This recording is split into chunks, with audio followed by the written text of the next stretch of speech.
My name's Peter, I'm 29, and I've always been the kind of guy who keeps his head down and tries not to cause waves, especially when it comes to family. Not because I'm spineless or anything, but because the moment you say something even slightly critical, it somehow turns into, why are you making things awkward? Or worse, you know how your cousin gets. Just ignore it. But ignoring things only works until it doesn't. And in my case, that doesn't came at a banquet where I learned, in real time, how disposable I was to the people I'd spent years trying to keep peace with. The story really starts about 2 months before my cousin Hannah's 25th birthday banquet. She's the golden child in the family, charming, photogenic, and always at the center of every group photo. You know the type. Whenever there's a wedding or some kind of gathering, she's the one getting ready in the center of the house while the rest of us are scrambling to help set things up in the background. Growing up, she and I were never super close, mostly because I was the quiet cousin, and she made it clear early on that I didn't fit into whatever clique she was trying to create within the family. My mom, bless her heart, still pushed me to make an effort with Hannah over the years. I tried. I really did. I went to her graduation party, even though I had work the next morning. I helped her brother move apartments when none of her friends showed up. I even lent her money once when she lost her job for a couple months. Not that she ever brought it up again. Not that I expected her to. But it does give you a certain lens when someone treats you like you're invisible afterward. Anyway, Hannah's birthday banquet was supposed to be this big, fancy, sit-down dinner at one of those restaurants where they carve meat at your table and have actual cloth napkins instead of the paper kind folded into triangles. My aunt, the host and unofficial PR manager of the family, had sent out these eveets that looked like they were made by a wedding planner. Formal attire. Dinner provided. Come ready to celebrate our shining star. Or something equally saccharine. I wasn't sure I even wanted to go, but my girlfriend Eliza nudged me toward it. She's one of those people who believes in giving people the benefit of the doubt. Probably why she's still with me despite how much drama my family can be. So I RSVP'd, yes +1. I even went out and bought a new dress shirt because Eliza said my usual one looked too funeral, not enough birthday. We arrived at the venue about 15 minutes early, which is apparently a rookie mistake because the birthday girl wasn't even there yet. Just my aunt fluttering around the tables like a stressed-out wedding planner. The moment she saw me, her face lit up in that artificial way people do when they weren't expecting to see you and now have to rearrange something. "Oh, Peter," she said, her voice climbing into that uncomfortable octave people use when they're about to pretend something isn't a problem. "I didn't realize you were bringing someone. I put it on the RSVP," I said casually, gesturing to Eliza beside me. "This is Eliza. We've been together a little over a year." Eliza smiled and extended her hand. My aunt hesitated, then gave a quick shake like she was touching something sticky. "Right? Yes. Lovely to meet you. You too can find a spot wherever. The dinner starts soon." That's when I noticed the long rectangular table at the center of the room, set with fancier glassware, personalized name cards, and little white roses in tiny vases. The family table. I glanced over and saw names written in gold cursive. Hannah, Aunt May, Uncle Derek, even Hannah's boyfriend Brandon, who I knew for a fact had only been around 6 months. My name wasn't on there. Neither was Eliza's. In fact, there was no extra space at all. "Should we just sit over there?" Eliza asked gently, motioning to the side tables near the wall. I was about to nod when Hannah breezed into the room wearing a floor-length red dress like she was about to accept a Grammy. Her eyes landed on me and curved into a smirk that I've known since childhood. She walked over, air-kissed the air near my cheek, then turned to Eliza with a forced grin. "And you must be the +1, she said, emphasizing it just enough to make it sting. "Eliza," my girlfriend replied, still polite. Hannah turned back to me. "So glad you could make it. We didn't have a card for you at the head table, but feel free to grab a seat wherever. We try to keep it just family, you know." I didn't say anything. I just nodded and led Eliza toward a 2-person table tucked near the bar, as far from the action as you could get without being physically in the kitchen. I wasn't angry yet, just embarrassed. The kind of slow-burning embarrassment that starts in your chest and moves outward until your face feels hot and you wonder if anyone else noticed. I didn't even want to look at the rest of the room. I just focused on Eliza, who was trying to make the best of it. "This is nice," she said softly, unfolding her napkin. "We've got a good view of the bartender." I laughed, mostly because it was easier than saying how humiliated I felt. As dinner was served, I noticed the waiter going table by table, delivering plated meals. When he reached us, he paused. "Sorry," he said with a confused frown. "I just want to double-check. Are you two part of the family group?" Before I could answer, Eliza stepped in with a calm smile and said, "We're not part of that group." "They are." She gestured toward the head table with her chin. The waiter glanced back, nodded, and gave us two plain grilled chicken plates. No appetizers, no dessert options like the others were getting. It was like we were on the budget version of the party, and everyone else got the premium package. That's when it really started to sink in. I wasn't just seated at a different table. I wasn't just overlooked. I was intentionally excluded. After everything, after years of bending over backward for this family, of staying quiet, of showing up when I didn't want to, I was treated like I was barely even a guest. Like I was lucky to have a chair at all. But the real kicker didn't come until the very end of the night, when the check came. The waiter returned with a leather folder and asked, politely, "Who should I bring this to?" He was standing right in front of me. Hannah looked up from the head table, saw the folder in his hand, and didn't even blink. Before I could respond, Eliza reached out gently and said again, "Oh, we're not part of that group. They're the hosts." Her tone was still calm, but there was something steelier in her eyes now. The waiter looked surprised, then nodded and walked away toward my aunt and Hannah, who both shot glances in our direction like we'd done something uncivilized. I didn't say anything. Not yet. But something in me, something I didn't even know was still awake, started quietly rising to the surface. I didn't sleep much after the banquet. I kept replaying it in my head. Each awkward glance, every dismissive word, the waiter's hesitation, Hannah's smirk. But what haunted me the most wasn't any single moment. It was the collective weight of everything I'd brushed off for years. All the small slights that I convinced myself weren't worth making a fuss over. Turns out, ignoring enough paper cuts doesn't make them disappear. It just means you eventually bleed out without realizing it. Eliza tried to cheer me up the next day.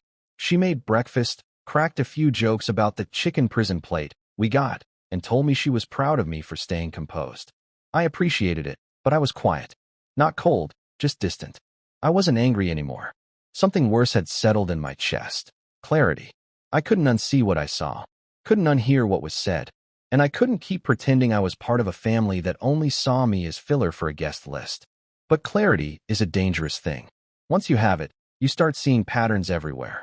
Like how every group photo from the banquet that got posted on Facebook had everyone tagged, except me.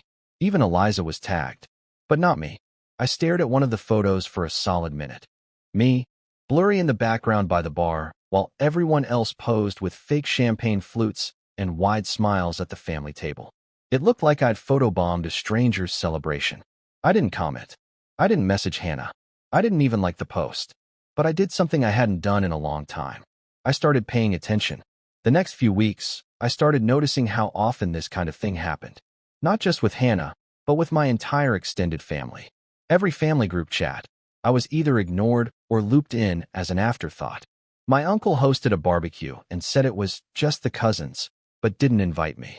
My aunt posted a throwback Thursday of all the grandkids at the lake house one summer, cropped me out completely.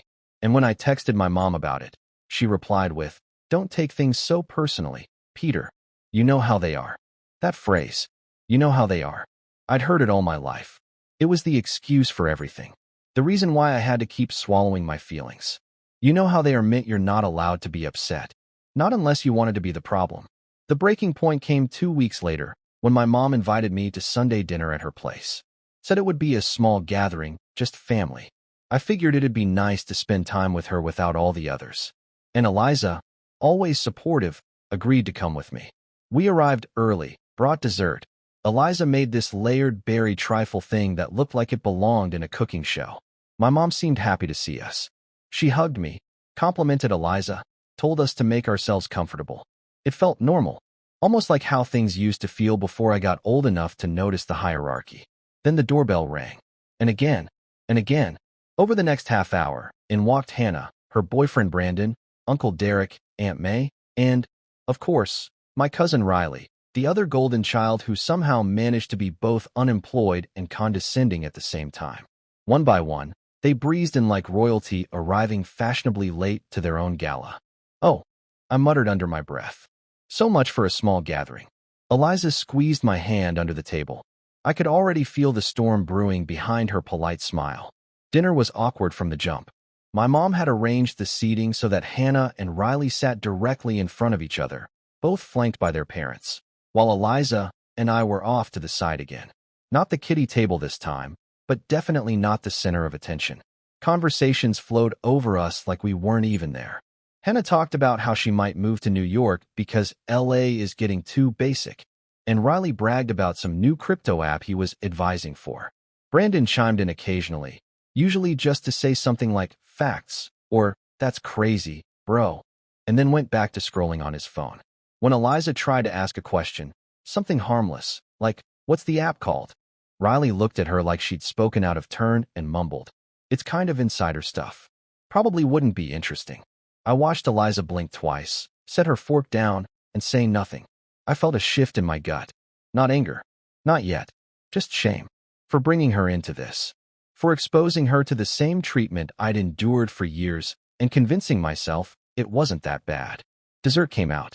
Everyone oohed and awed over the store-bought cake my aunt brought. Nobody touched the trifle Eliza made.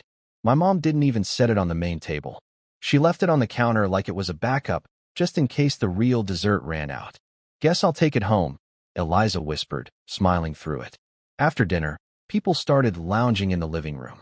I stood up, offered to help clear plates, just to get some space. As I was in the kitchen rinsing a few dishes, I heard Hannah's voice behind me. Quiet enough that she probably thought I couldn't hear, but loud enough to be heard if I was paying attention. "Peter always brings these serious girlfriends who think they're part of the family. Then they break up and we never see them again." My heart didn't drop. It stopped. Laughter followed. Someone, Riley, maybe, added, "He treats every girl like she's the one." It's kinda sad. They weren't whispering. They weren't even hiding it. They were just saying it. Like it was normal. Like I wasn't just a joke to them, but a predictable one.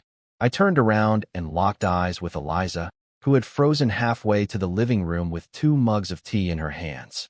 She'd heard it too. We didn't say anything.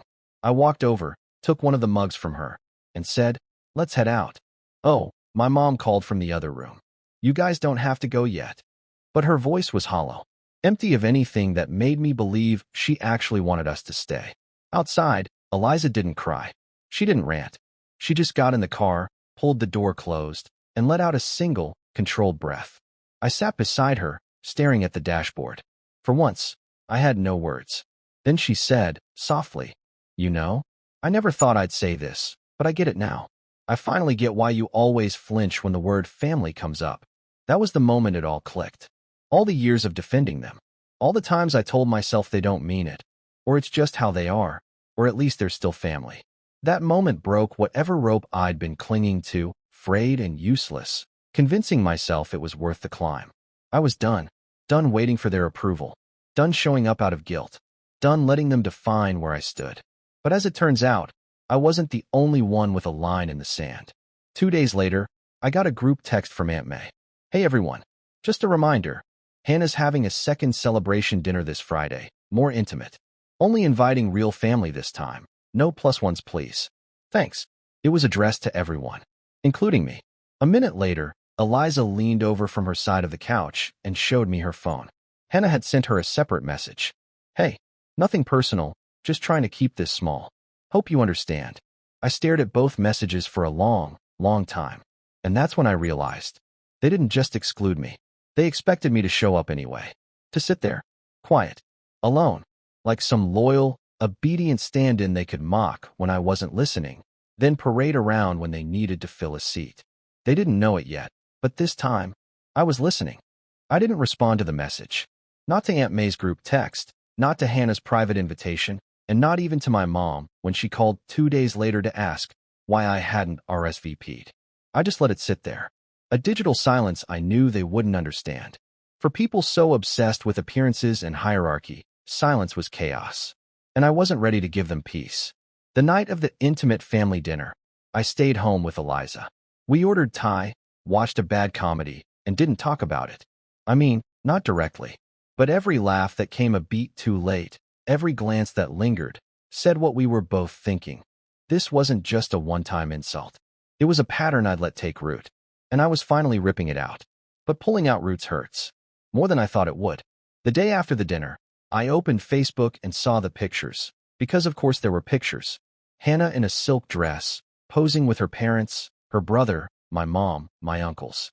At the center of every frame, like she was a bride.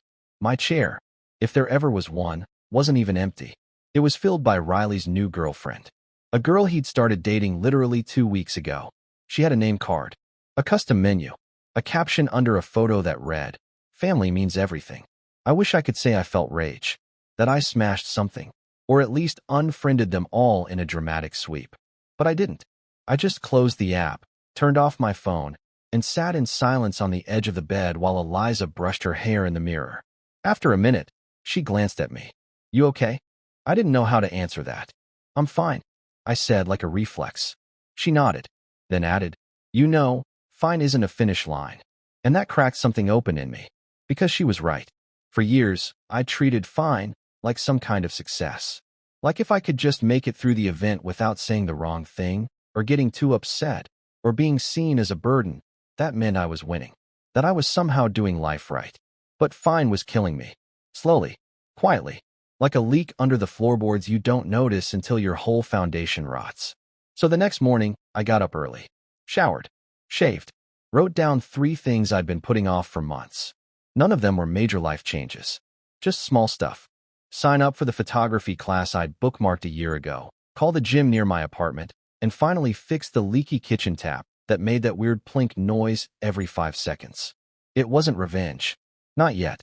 But it was the first brick in the wall I needed to build between me and them. That week, I went to the gym twice. Just walking in felt surreal. I hadn't worked out consistently since college.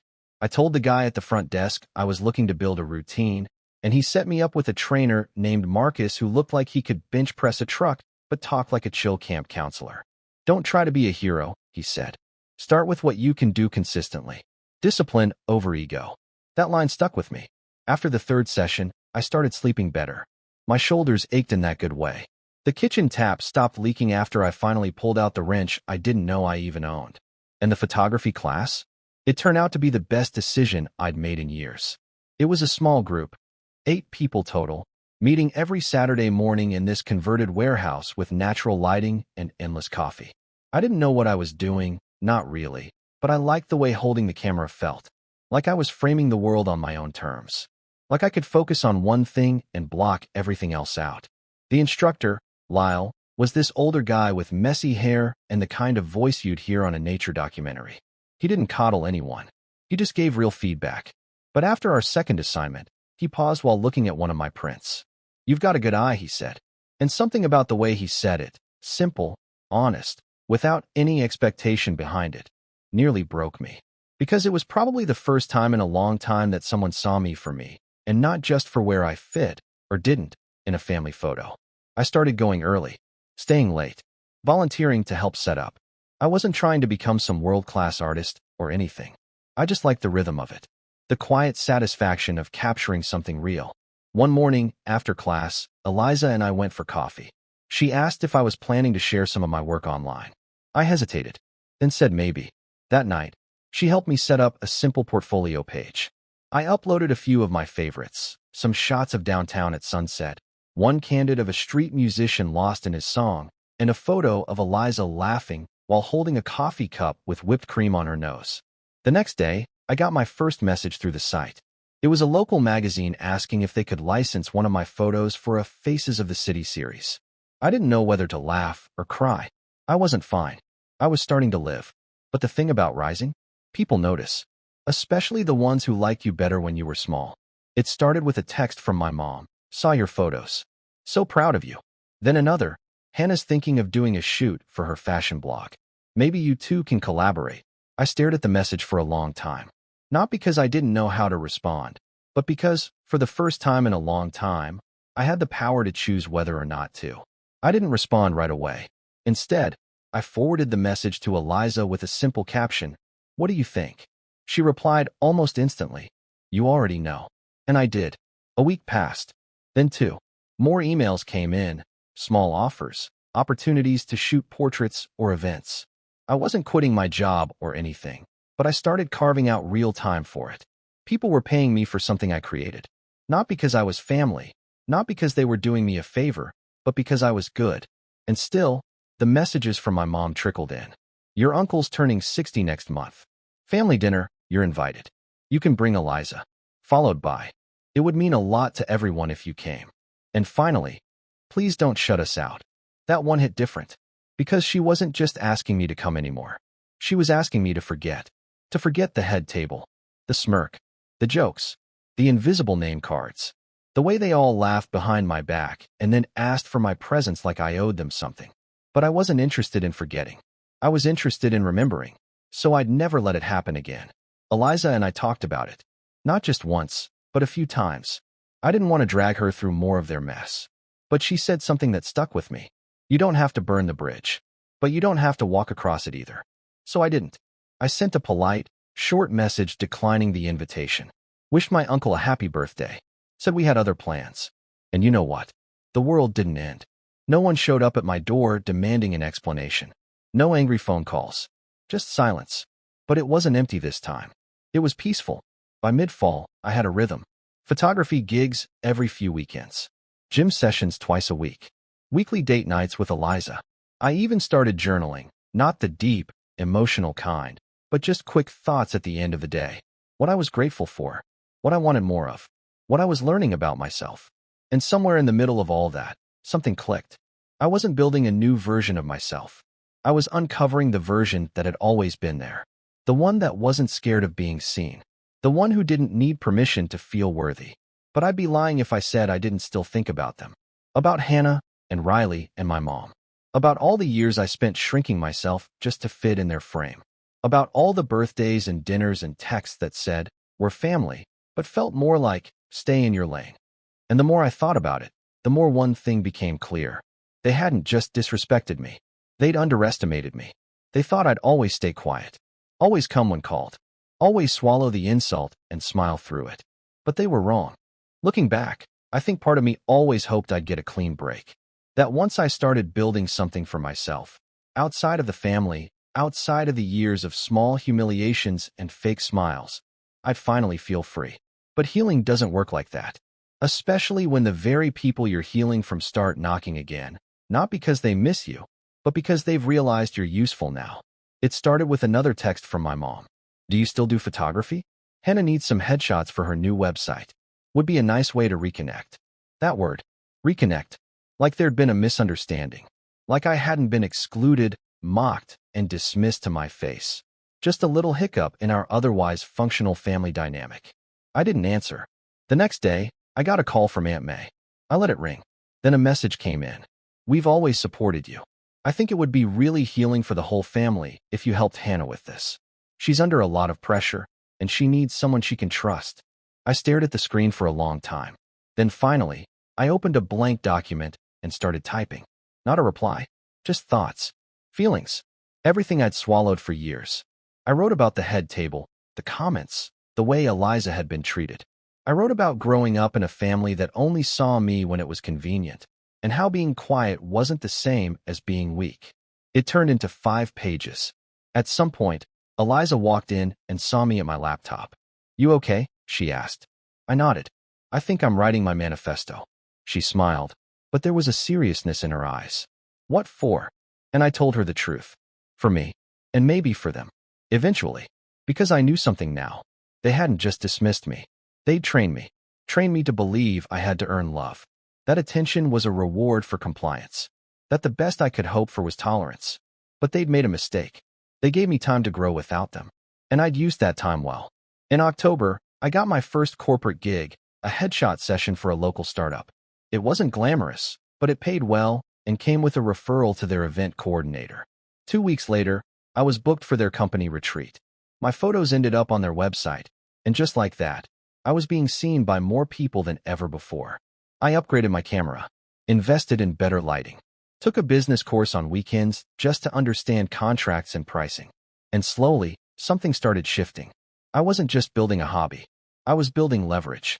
Because now, when people typed local photographer into Google for our area, my name showed up first. My Instagram following grew. Clients started tagging me. And one day, I opened my inbox to find a message from, of all people, Brandon. Hey man, Hannah said you do photography. We're working on a brand launch. Could use some aesthetic shots. Hit me up. No greeting. No context. No acknowledgement of anything that happened. Just a casual expectation that I'd show up and work like a loyal cousin. That's when it hit me. They hadn't changed. But I had. And I was going to use that. Not to scream. Not to lash out.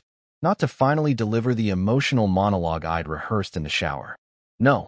This time, I'd play their game. Only better. The first step was simple. I replied to Brandon. Hey, sounds cool. Happy to chat.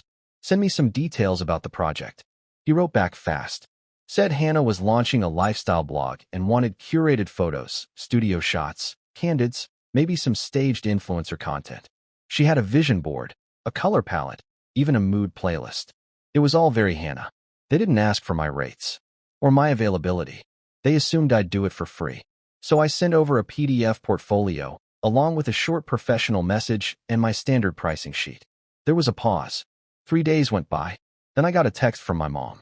Is there any way you could help them out? Hannah's trying to get this off the ground. It's not about money. I didn't reply. Instead, I waited. 2 more days passed, and Brandon messaged again. We're on a budget right now, but happy to give you exposure. Hannah's got a decent following. Could be good for you. Exposure. That magic word they always pull out when they don't want to pay you. That's when I knew. This wasn't just about a photo shoot. This was the perfect setup. I created a new service package that night. Called it the Vanity Package. I didn't name it after Hannah, of course, but I built it with her in mind. Full day shoot. Outfit changes. Color consultation. Branding assistance. Candid and posed edits. Rush delivery. It was expensive and worth every penny. I uploaded it to my website, gave it a clean design, and boosted it on Instagram. I used some of my previous influencer-style shoots to showcase the layout. It looked professional, sharp, and luxurious. Within 2 weeks, I had 3 inquiries from actual content creators. And then, just as I'd hoped, Hannah messaged me directly.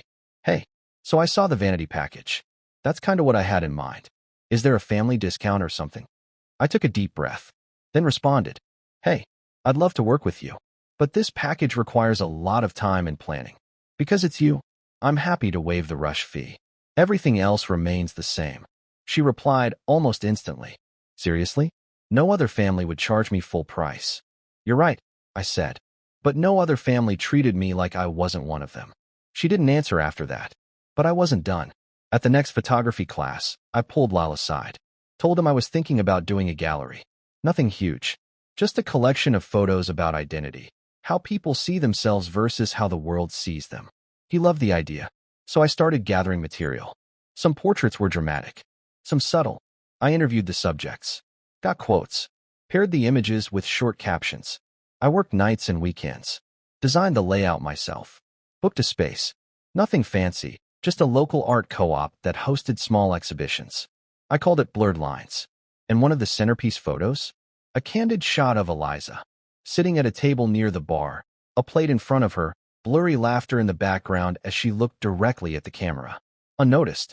Out of focus, yet quietly composed. The caption underneath? We're not part of that group. They are. I didn't invite my family to the opening. I invited everyone else. My clients. My photography peers. Eliza's friends. People I'd met at shoots. Strangers who followed my work online. The gallery was packed. And halfway through the night, as I was speaking with a local journalist doing a small write-up, I saw them. Hannah, Aunt May, my mom, standing at the back, looking around like they didn't quite belong. For once, they didn't. They weren't the center of attention. They weren't the stars of the show. They were just guests. And I was the one holding the camera. They came up to me after the talk. My mom hugged me too tight. Aunt May said, "This is amazing, Peter. You've really surprised us." And Hannah? She stared at the photo of Eliza for a long time, then said, "Is that from the banquet?" I nodded. Yeah, I was practicing composition that night. Caught that by accident. She gave a short laugh. Well, you've got talent. Maybe we can still work together sometime. I smiled. Maybe, but we both knew we wouldn't. The gallery show ran for 3 weeks. Each night it was open, someone new stopped me to tell me how much the photos meant to them, how they saw themselves in the people I'd captured. Some cried. Others just stood quietly in front of the portraits, reading the quotes. then glancing back at me with something deeper than praise. Recognition. Respect. I wasn't just Peter, the quiet cousin who hovered near the bar. I was the artist, the storyteller. And for the first time in my life, I wasn't shrinking to fit a frame someone else had made. The write-up from the journalist came out the following week. It was a full-page piece titled "The Man Behind the Blur, Finding Clarity Through the Lens." It touched on my work, my journey, and the message behind blurred lines, about reclaiming your voice, your identity, even when the people closest to you try to erase it. They didn't name names, but anyone in my family who read it knew exactly who it was about. That's when the fallout really began. It started small. A cold text from Aunt May. Saw the article. You really think airing private family matters is appropriate? I didn't respond. Then came the Facebook post. Hannah, ever the master of passive aggression, wrote a long, performative caption beneath a photo of her and Riley at brunch. It read, "Some people can only feel important by tearing others down. But those of us who know who we are don't need to retaliate. We just keep rising nail polish sparkles #unbothered #family is forever." The comments were a mess of sympathy and curiosity, with a few distant relatives chiming in things like, "You go, girl," and "Ignore the haters." I didn't say a word. I didn't like the post. I didn't watch the stories. I simply waited. Because the thing about revenge, real revenge, is that it doesn't come from chaos. It comes from silence. And mine was loud enough now to echo. 3 weeks later, I got an email from a regional creative agency.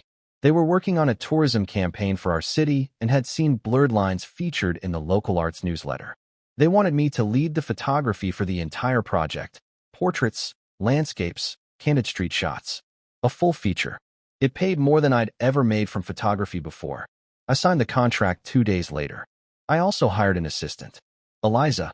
She'd left her job 2 months prior, frustrated by corporate politics and burned out from being dismissed in meetings. We'd joked about working together before, but now? Now it was real.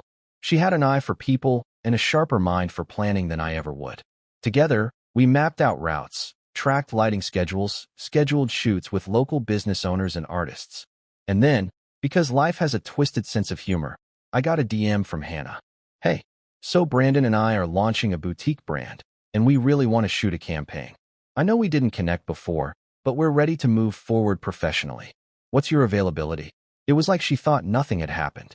Like the months of silence, the insults, the shade, the fake smiles at the gallery. None of it mattered now that I was someone she needed. I typed a reply, deleted it, typed another, deleted that one too. Then I clicked over to my website, created a brand new landing page called Red Flag Clients, and wrote a list of polite red flags. People who want to pay and exposure. People who dismiss previous behavior as just family stuff. People who only reach out after you've succeeded. Then I screenshotted it and sent it to her with a single message. "Thanks for thinking of me. I'm fully booked this year." She didn't reply. 2 days later, my mom called. I didn't pick up. Then she texted, "I don't recognize you anymore. You've changed." And that's when I realized she was right. I had changed. I'd stopped apologizing for being different. I'd stopped playing the part they'd written for me. I'd stopped needing their approval. And in doing so, I'd become someone they couldn't control anymore. The final piece of revenge wasn't a single moment. It was a slow, steady reckoning. My uncle tried to hire me to shoot his company's end-of-year event. I quoted him my full rate. He balked. I stood firm. He ended up going with someone else. The photos were fine, but they weren't mine. Riley's girlfriend reached out through her brand's email, asking if I'd be open to a collab shoot. I replied professionally, thanked her, and declined. Then I blocked her on Instagram. A family friend ran into Eliza at the farmer's market and asked, "Is Peter mad at everyone or something?" She just smiled and said, "No. He's just done pretending." Word got around. At the next major family gathering, some cousin's engagement party, I wasn't invited. Eliza and I went hiking instead. Took some incredible shots of the sunset bleeding across the valley. I posted one later that night with a caption that simply read, "Sometimes the best view comes after the biggest climb." It blew up. Hundreds of likes. Dozens of comments. Among them, one from a verified lifestyle influencer with over 1 million followers. "Obsessed with your work. Demanding you now, let's collaborate." That one job turned into 4, then into a feature, then into something bigger. And all the while, my family watched from the sidelines, still trying to figure out how I'd gone from the plus one at the bar to the man everyone wanted to sit next to. The truth? I hadn't changed who I was. I'd just stopped letting them define it. A few months later, Eliza and I hosted our own little dinner party. Nothing fancy, just a backyard barbecue with friends, some clients who had become close, a couple neighbors. The kind of gathering that feels like home, even if no one shares your last name. I stepped out onto the porch with a drink in hand and watched the string lights dance above the table. People were laughing. Music was playing. And in that moment, I felt something I hadn't felt in years. Belonging. Not borrowed. Not conditional. Not held together by guilt or obligation. Real. And as I stood there, Eliza walked up beside me, slid her hand into mine, and whispered, "They're watching, you know." I looked at her, puzzled. She nodded toward her phone on the table. "Hannah viewed my story. Twice. So did your mom." I laughed, then raised my glass and whispered back, "Let them. Because they needed to see it. Not out of spite. Not out of cruelty. But because sometimes the best revenge isn't proving them wrong. It's proving to yourself that you were never broken to begin with. You were just surrounded by people who didn't know how to love what they couldn't control. And now? Now they'd have to watch from a distance. Because I wasn't their plus one anymore. I was the main event.